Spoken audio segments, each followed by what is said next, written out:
అందరికీ very very good morning. Andhra Pradesh రాష్ట్రానికి శాశ్వత ఉగ్రవాద సంస్థలుగా తయారైనటువంటి ఆ రోతనాడు అలియాస్ ఈనాడు, అదేవిధంగా ఆంధ్రజ్యోతి ఏదైతే బూత్ జ్యోతి అలియాస్ ఆంధ్రజ్యోతిలో ఎటువంటి వార్తలు వచ్చినాయో ఒక్కసారి చూద్దాం. ఈరోజు ఎపిసోడ్ నెంబర్ 299. ఈరోజు వార్తలు ఒకసారి చూద్దాం. అసలు వార్త ఏంటి, వీళ్ళు రాసేటటువంటిది ఏంటి, ఏ విధంగా ప్రజల మెదడులోకి విషయాన్ని ఎక్కిస్తూ ఉంటారంటానికి ఈరోజు ఆ ఈనాడులో రాసినటువంటి వార్త ఒకసారి చూడండి. 1,00,000 కోట్లు దాటిన పన్నుల రాబడి. ఎవరినో చూడంగానే అమ్మో ఆంధ్రప్రదేశ్ రాష్ట్రానికి 1,00,000 కోట్ల రూపాయలు పన్నుల రూపంలో ఆదాయం వచ్చేసింది, చాలా చాలా ఎక్కువ వచ్చేసిందని అనుకుంటారు. మీరు వార్త లోపలికి వెళ్ళి చూస్తే 9 నెలల్లో ఇంత వసూళ్ళు ఇదే మొదటిసారి. రాష్ట్ర మూలధన వ్యయం 18,222 కోట్లు, గణాంకాలు విడుదల చేసిన కాగ్. ఇది ఏంటి అసలు వార్త? రాష్ట్రానికి సంబంధించి పన్నుల రూపంలో రావాల్సినటువంటి ఆదాయం 1,66,573 కోట్లు అయితే ఇప్పటి వరకు వచ్చింది 1,05,000 కోట్లు. ఇంకా కేవలం 3 నెలలు మాత్రమే ఉంది. అంటే ఇంకా 3 నెలల్లో 60,000 కోట్లు రావాలి. అంటే అది రాదు అనేది క్లియర్గా వార్త సారాంశం. కానీ ఏ విధంగా వీళ్ళు రాస్తారు చూడండి. 1,00,000 కోట్లు దాటిపోయింది పన్నులు రాబడి, 1,66,000 కోట్లు రావాలి, ఇంకా 3 నెలలు 60,000 కోట్లు, అది ఇంపాసిబుల్. ఆ వార్తను ఎలా కవర్ చేస్తూ రాశారో చూడండి. రాష్ట్రంలో తొలి 3 త్రైమాసికాల్లోనే పన్నుల రాబడి 1,00,000 కోట్లు దాటింది. ప్రస్తుత ఆర్థిక సంవత్సరంలో తొలి 9 నెలలకు పన్నుల ద్వారా 1,05,333 కోట్లకు చేరింది. ఏదైతే మొత్తం పన్నుల రాబడి 1,66,573 కోట్లుగా అంచనా వేశారు. డిసెంబర్ నాటికి 63% మాత్రమే సమకూరింది. జనవరి సహా రానున్న 3 నెలల్లో మరో 36% మేర పన్నుల వసూళ్ళు అయితే లక్ష్యం చేరినట్టే. ఆల్రెడీ పన్నుల భారం విపరీతంగా వేస్తున్నారు. రిజిస్ట్రేషన్ ఛార్జీలు రెండోసారి పెంచబోతా ఉన్నారు. కరెంట్ ఛార్జీలు ఆల్రెడీ 20,000 కోట్లు భారం వేశారు. ఎన్ని వేసినా 1,00,000 కోట్లు దాటడానికి ఆపసోపాలు పడిందనమాట. అది కదా అసలు వార్త. 2, రెవెన్యూ లోటు 60,480 కోట్లు. ఇది కదా మనం పెద్దగా హెడ్డింగ్ పెట్టి రాయాల్సింది. ఇజనరీ అంటారు కదా, సిగ్గు సరం లేకుండా ఇజనరీ అని చెప్పుకుంటారు కదా. ఏదైతే 4 సార్లు ముఖ్యమంత్రి, 16 ఏళ్ళుగా ముఖ్యమంత్రి చేశారు, 16 సంవత్సరాల పాటు ఎక్స్పీరియన్సు, ఇంకో 2 సంవత్సరాలు పోతే రాజకీయ అనుభవం 50 ఏళ్ళు. రెవెన్యూ లోటు రాష్ట్రంలో 60,000 కోట్లకు చేరింది. చూడండి, రాష్ట్ర రెవెన్యూ లోటు 33,185 కోట్లు ఉంటుందని అంచనా వేస్తే అది డబల్ అయ్యి 60,480 కోట్లకు చేరింది. 9 నెలల్లో రాష్ట్ర రెవెన్యూ లోటు 60,000 కోట్లు. నిజంగా సిగ్గుండాలి కదా. ఎక్స్పీరియన్స్డ్, అక్కడ డబుల్ ఇంజిన్ సర్కారు, త్రిబుల్ ఇంజిన్ సర్కారు, ఏ గుడ్డిగాడికి పళ్ళు తవ్వటానికా? రెవెన్యూ లోటు 9 నెలల్లో 60,000 కోట్లు చేరింది. రాష్ట్ర పరిస్థితి అంత దిక్కుమాలితనంగా ఉందో దీనికి క్లియర్గా అర్థం కావట్లేదా? ఈ ఆర్థిక సంవత్సరంలో రాష్ట్ర ప్రభుత్వం 85,000 కోట్ల మేరకు రుణాలు సమీకరించింది. ఇదంటే రుణాలు సమీకరించిందంటే అప్పులు చేసింది అనేది ప్రజలందరికీ అర్థం కాకూడదు కదా. రుణాల సమీకరణ కాదు, అది అప్పులు చేశారు. బడ్జెట్ లోపల అప్పులే 85,000 కోట్లు చేశారు 9 నెలల్లో. బడ్జెట్ లోపల అప్పులు, ఇంకా బడ్జెట్ బయట అప్పులు మీకు తెలుసు కదా. అలానే అమరావతి అప్పులు కూడా తెలుసు కదా. అంటే రాష్ట్రాన్ని సర్వనాశనం చేసి మళ్ళీ సిగ్గు లేకుండా మళ్ళీ దాంట్లో జగన్మోహన్ రెడ్డి గారి కంటే ఏదో బ్రహ్మాండంగా చేస్తామని చెప్పి ఇక్కడ చూడండి. ప్రస్తుత ఆర్థిక సంవత్సరంలో 9 నెలల్లో 19,000 కోట్ల మూలధనం ఖర్చు చేశారు. గత 5 ఏళ్ల కంటే ఇది ఎక్కువని కాగు లెక్కల ఆధారంగా స్పష్టమవుతుందంట. కాగు లెక్కలు కాదు, నీ పనికి మాలినటువంటి లెక్కల ప్రకారం మీరు తప్పుడు లెక్కలు చెబుతా ఉన్నారు. జగన్మోహన్ రెడ్డి గారు ఉన్నప్పుడు 5 సంవత్సరాల్లో మూలధన వ్యయం చూస్తే 78,162 కోట్లు ఖర్చు పెట్టారు. 2019-20 సంవత్సరంలో 12,242 కోట్లు, 2020-21 సంవత్సరంలో 18,974 కోట్లు, 2021-22లో 16,372 కోట్లు, 2022-23 సంవత్సరంలో 7,244 కోట్లు, 2023-24లో 23,330 కోట్లు. అలా ప్రతి సంవత్సరం చూసుకుంటే ఆనండ్ యావరేజ్ 15,632 కోట్లు మూలధన వ్యయం కింద ఖర్చు పెట్టారు. అంతకుముందు చంద్రబాబు నాయుడు గారి పరిపాలనలో చూస్తే అది కేవలం 13,860 కోట్లు. జగన్మోహన్ రెడ్డి గారు ఉన్నప్పుడు 5 సంవత్సరాల్లో చేసినటువంటి అప్పులు కేవలం 3,32,000 కోట్లు అయితే మీరు 19 నెలల కాలంలో చేసిన అప్పు 3,03,000 కోట్లు. 19 నెలల కాలంలో రాష్ట్ర రెవెన్యూని మొత్తం సర్వనాశనం చేశారు.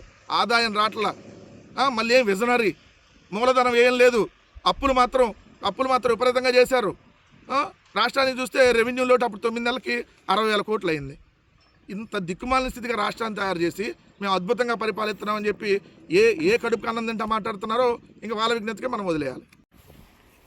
ఈనాడులో ఇంకొక వార్త, డ్రగ్స్ను పారదోలదాం అంటూ పెద్ద స్టేట్మెంట్. చూస్తే ఇక్కడ మీకు గంజాయి మూలాలను కోకటి వేలతో ప్రకటించాం. మంత్రులు అనితా సత్యకుమార్ యాదవ్ డ్రగ్స్పై దండయాత్ర ప్రారంభం అంట. దోమలపై దండయాత్ర అయిపోయింది, ఇప్పుడు డ్రగ్స్పై దండయాత్ర అంట. ముందు దండయాత్ర చేయాల్సింది మీ కూటమి ఎమ్మెల్యేలు కొడుకుల మీద. మీ కూటమి ఎమ్మెల్యే కొడుకులు డ్రగ్స్ తీసుకుంటూ దొరికారు మొన్న ఆదినారాయణ రెడ్డి కొడుకు. మరి దండయాత్ర ఎవరి మీద చేస్తారు మీరు సమాధానం చెప్పండి. ఇప్పుడు రాష్ట్రాన్ని డ్రగ్స్ రహితంగా మార్చేందుకు కూటమి ప్రభుత్వం పెద్ద ఎత్తున కార్యక్రమాలు నిర్వహిస్తుంది. డ్రగ్స్పై యుద్ధం చేయాలన్న ఆలోచనకు 3 ఏళ్ల కిందట లోకేష్ చేపట్టాడు యువగలంలో. ఇది డ్రగ్స్పై దండయాత్ర ఇది పెద్ద భలే కామెడీగా ఉంది. డ్రగ్స్పై యుద్ధం చేయాలన్న ఆలోచనకు 3 ఏళ్ల కిందట లోకేష్ యువగలంలో భేదం వేశాడా? సిగ్గుండాలి కదా చెప్పుకోవడానికి, సిగ్గు శరం ఉండాలి కదా. 3 ఏళ్ల కిందట భేదం వేస్తేనేనా ఆదినారాయణ రెడ్డి కొడుకు డ్రగ్స్ తీసుకుంటూ దొరికింది? మీ కూటమి డైరెక్ట్గా ఎంపీ మనుషులు డ్రగ్స్ పంపిస్తున్నారని చెప్పి మీ ఎమ్మెల్యే కొలిక్పూడి చెప్పిందేంటి? ఎమ్మెల్యేలే డైరెక్ట్గా డ్రగ్స్ తందాలో ఉన్నారు. ఆంధ్రప్రదేశ్ని డ్రగ్స్ ఆంధ్రప్రదేశ్గా, గంజా ఆంధ్రప్రదేశ్గా తయారు చేశారు. మళ్ళీ సిగ్గు లేకుండా దాని మీద దండయాత్ర చేస్తున్నాం, దోమల మీద దండయాత్రలాగే ఉంటాయి అన్నమాట మీ కబుర్లన్నీ. ముందు మీ కూటమి ఎమ్మెల్యేలు నాయకులు, ఎమ్మెల్యేలు కొడుకులు వాళ్ళని కంట్రోల్ చేయండి ముందు డ్రగ్స్ తీసుకోకుండా. పేపర్లో మాత్రం పెద్ద పెద్ద స్టేట్మెంట్లు ఉంటాయి. ఇక్కడ చూస్తేనే వాళ్ళ కూటమి ఎమ్మెల్యేలు వాళ్ళకి సంబంధించిన వాళ్ళే డ్రగ్స్ దందాల్లో ఉంటారు. ఇది అసలు వార్త. అమరావతికి చట్టబద్ధత కల్పించండి, ఈ సమావేశాల్లోనే బిల్లు తీసుకురండి. అఖిలపక్ష సమావేశంలో తెదాపా జనసేన డిమాండ్ చేశారంట. సిగ్గు లేదు, 21 మంది ఎంపీలు పెట్టుకొని డిమాండ్ చేశారా? పైన మీరే, కింద మీరే. పైన అధికారంలో ఉంది మీరే, కింద అధికారంలో ఉంది మీరే. డిమాండ్ చేసేదేంటి? సిగ్గు లేదా మీరు డిమాండ్ చేశారని రాయడానికి? అంటే మీరు ఎన్డీఏ కూటమిలో అధికారంలో ఉండి అమరావతి చట్టబద్ధ కల్పించమని డిమాండ్ చేశారంట. డిమాండ్ చేశారా? ప్రతి నెల ఢిల్లీ వెళ్తారు కదా, దేనికోసం పోయారు ఢిల్లీ? ప్రతి నెల ఢిల్లీ దేనికి పోతున్నారు? ప్రధానమంత్రిని ఇప్పటికే 5 సార్లు తీసుకొని వచ్చారు ఈ 19 నెలల కాలంలో ఆంధ్రప్రదేశ్. ఇప్పుడు మీరు అక్కడికి వెళ్ళి అఖిలపక్ష సమావేశంలో డిమాండ్ చేశారంట తెలుగుదేశం జనసేన. అంటే వాళ్ళు ఏమన్నారు చట్టబద్ధ? ఇప్పుడు మీరు అమరావతిని మొన్నేమో చంద్రబాబు నాయుడు గారు ఈ సమావేశాల్లోనే, పార్లమెంట్ సమావేశాల్లో అమరావతికి చట్టబద్ధ అయిపోయింది అని చెప్పి రాస్తారు. ఇప్పుడేమో ఇక్కడ ఎంపీలు అంటే డిమాండ్ చేశారంట చట్టబద్ధ కల్పించమని చెప్పి.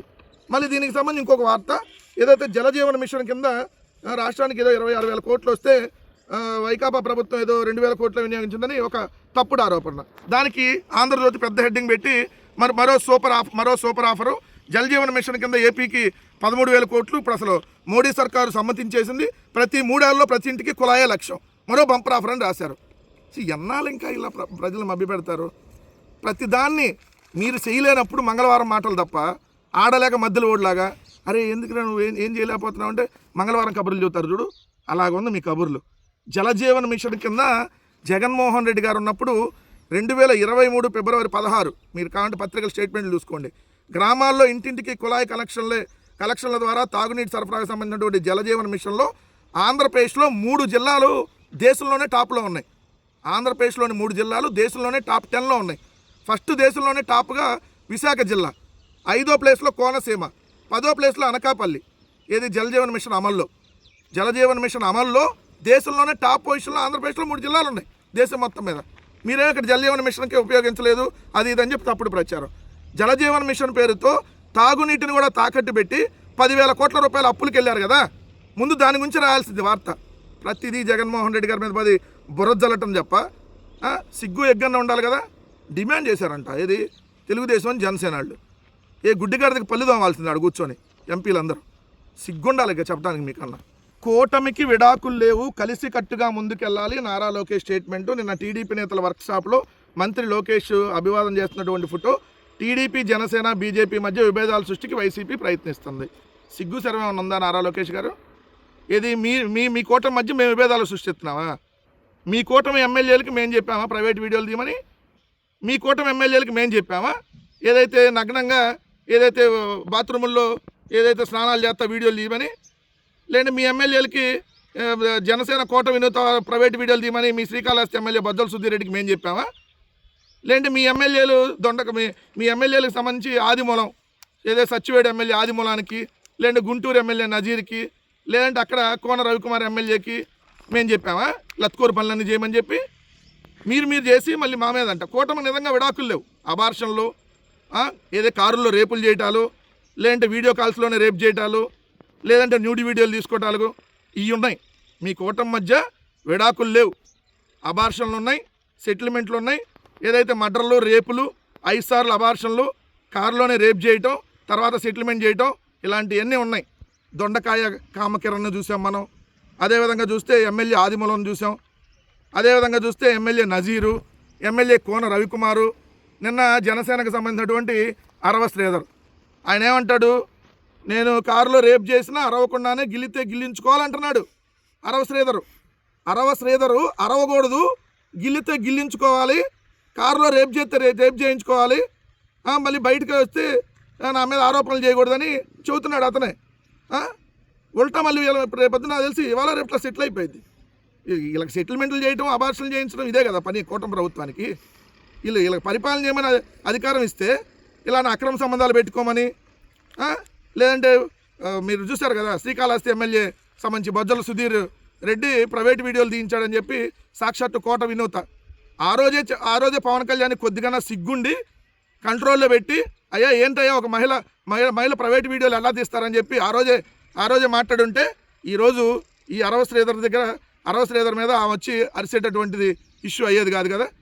సో దీనికి సంబంధించి చేస్తే 15 ఏళ్ళు కలిసికట్టుగా ఉంటాం. విడాకులు లేవు, అబార్షన్లే ఉన్నాయి, సెటిల్మెంట్లు ఉన్నాయి, కారులో రేపులు ఉన్నాయి, నగ్నంగా nude calls, WhatsApp video calls ఇవి అయితే ఉన్నాయి మీ కూటమిలో. మీ ఎమ్మెల్యేలు మీరు అసలు ప్రజాప్రతినిధులా లేదంటే ఇంకేమన్నా కామ పిశాచులా? ప్రజాప్రతినిధులాగా ఒక్కడనే వ్యవహరిస్తున్నారా? అందుకనే ముందు జాగ్రత్తగా అక్రమ సంబంధాల మట్టు అప్రమత్తంగా ఉండాలని చెప్పి అధ్యక్షుడు వారు అదే పవన్ కళ్యాణ్ గారి స్టేట్మెంటు ఏది అక్రమ సంబంధాల పట్ల అప్రమత్తంగా ఉండాలంట. ఎలాంటి పరిస్థితులు రాష్ట్రంలో ఉన్నాయంటే వైఎస్ఆర్ కాంగ్రెస్ పార్టీ కార్యకర్తలు ఏదైతే కేకు కోస్తే కేసు, కేకు కట్ చేస్తే కేసు, కోడిని కోస్తే కేసు, మేకను కోస్తే కేసు, ఏదైతే రప్పా అని ఫ్లెక్స్ పెడితే కేసు, లేదు జగన్మోహన్ రెడ్డి గారు బర్త్డే చేస్తే కేసు, ఫ్లెక్స్ కడితే కేసు. అదే తెలుగుదేశం జనసేన కూటమి ఎమ్మెల్యేలు మహిళల్ని రప్పా ఆడిస్తూ రేపులు చేస్తే మాత్రం నో కేసు, నగ్నంగా న్యూడ్ వీడియోలు పంపినా నో కేసు. తెలుగుదేశం ఎమ్మెల్యేలు బరి తెగించి మహిళల్ని రేపులు చేసినా కేసులు లేవు, ప్రైవేటు వీడియోలు తీసినా కేసులు లేవు. అదేదో బాలకృష్ణ సినిమాలో నో కేస్ అంటాడు చూడండి, అట్లా ఒక్క కేసు వీళ్ళ మీద లేదు. పరిస్థితులు రాష్ట్రంలో ఎలా ఉన్నాయంటే కారుల్లోనే డైరెక్ట్గా ఎమ్మెల్యేలు రేపులు చేస్తున్నారు. ఇది ఆంధ్రప్రదేశ్ రాష్ట్రంలో మంచి ప్రభుత్వం అని చెప్పుకునే దాంట్లో ఎలా మహిళల్ని రప్ప అంటే రేపులు చేస్తూ ఉన్నారో, అబార్షన్లు చేస్తూ ఉన్నారో. 5 సార్లు అబార్షన్ అంట. ఏం మనుషులు రా బాబు మీరట్టే ఎమ్మెల్యేలు అయ్యారు అంతేలే. ఈవీఎం ప్రభుత్వంలో ఏదైనా సాధ్యమే. సో ఇలా ఉంటుందండి. ఒక ఎమ్మెల్యే మీద ఒక మహిళ వచ్చి వీడియోలతో సహా చూపిస్తే దాన్ని ఒక చిన్న వార్తగా ఎక్కడో లాస్ట్ పేజీలో ఈనాడు వార్త రాసి రైల్వే కోడూరు ఎమ్మెల్యేపై వచ్చిన ఆరోపణలపై సమగ్ర విచారణ చేస్తామని రాష్ట్ర మహిళా కమిషన్ చైర్పర్సన్ రాయపాటి శైలజ చెప్పారన్నట్టుగా ఓ చిన్నదేశారు. ఏదో ఒక ఎమ్మెల్యే ప్రైవేటు వీడియోలు, అతను సంబంధించినటువంటి ఆ మహిళలతో మాట్లాడినటువంటి చాటు ఇవన్నీ బయటకు వస్తే అసలు ఏమీ లేనట్టుగా వార్త రాశారు. అంటే ఎలా ఉంటుందో ఈ పత్రికల విషయం ఒకసారి మీకు అర్థం చేస్తే, ఇంకో పెద్ద వార్తను కూడా ఎలా కనపడకుండా చేశారో చూడండి. కోర్టు హాల్లోకి వచ్చి నిందితుడిని అరెస్ట్ చేయటమా, ఇలాంటివి అనుమతిస్తే ఏమైనా చేస్తారు, పోలీసుల వైఖరిని తప్పుపట్టిన హైకోర్టు. ఇది కూడా ఆఖరి పేజీలో చిన్నగా వేశారు. అంటే ఎలాంటి ప్రయారిటీ అంటే ఈరోజు రాష్ట్రంలో ఈ కూటమి ప్రభుత్వంలో జరుగుతున్నటువంటి దుర్మార్గాలు, ఆఖరికి హైకోర్టు కూడా వీళ్ళని మందలిస్తున్నటువంటి తీరు, రెడ్ బుక్ అనేటటువంటి రాజ్యాంగాన్ని ఏదైతే వీళ్ళు రెడ్ బుక్ అనే రాజ్యాంగాన్ని ఇక్కడ అమలుపరుస్తూ బిఆర్ అంబేద్కర్ గారి భారత రాజ్యాంగాన్ని అమలుపరచకుండా పోలీసుల చేత వీళ్ళు వ్యవహరిస్తున్నటువంటి వ్యవహార శైలి మీద హైకోర్టు ప్రశ్నించింది. కానీ ఇవన్నీ ఎక్కడో లాస్ట్ పేజీలో వేశారు కనపడకుండా. కోర్టు హాల్లోకి వచ్చి నిందితులను అరెస్ట్ చేయడమే అని చెప్పి కర్నూలు జిల్లా పత్తికొండ కోర్టులో లొంగిపోవడానికి వచ్చిన నిందితులు పోలీసులు మఫ్టీలో వచ్చి అరెస్ట్ చేసిన వ్యవహారాన్ని హైకోర్టు తప్పుపట్టిందని చిన్నగా ఎక్కడో రాశారు.